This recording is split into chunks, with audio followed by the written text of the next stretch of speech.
Ito ang sawa loaded ng striker, 1,000 rounds. Malinis ang pagkakabalot. Kulay green. Matagal ng kulay green kasi kaya naman talaga ang original niyan dati pa. Way back na nilabas namin to ng 2022. Yan. Mabigat. Consistent ang ipuputok. Hindi ka mapapahiya. Walang naging issue yung sawa natin simula inilabas yan. Consistent yan. Hindi ko naman ikiniklaim na pinakamalakas na sawa sa market to. Pero alam naman ng mga nakasindihan na hindi sila pinapahiya nito. Ito naman, mga nagtatanong bakit mas mahal ang OG Thunder ha. Tingnan natin. Teka, hindi ko kayang buhatin ng right. Tingnan nyo naman yung sukat nyan.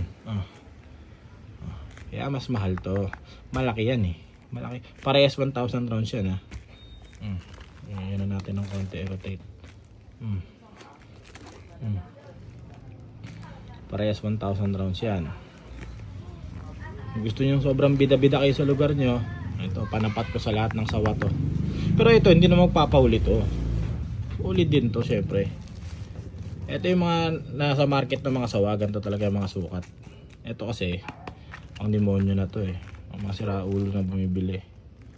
Ayan. Alam ng mga suki ko yan ha. PM lang sa Facebook ko. Alam na yan.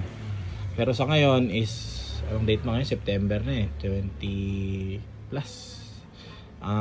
Pila na tayo sa sawa ha. Hindi na kaya mag-produce ng on hand. Kasi nga puro reseller bumibili. Lahat sila nakapila. Yung iba January pa lang. February, March nakapila. Kaya syempre ang manggagawa ang sawa hindi naman madali gawin yan. Matagal yan.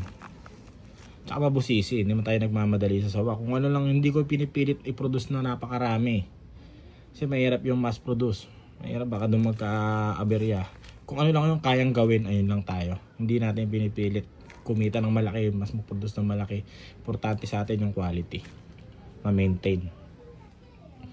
Yan, banat. Alam nyo na yung mga tol, salamat.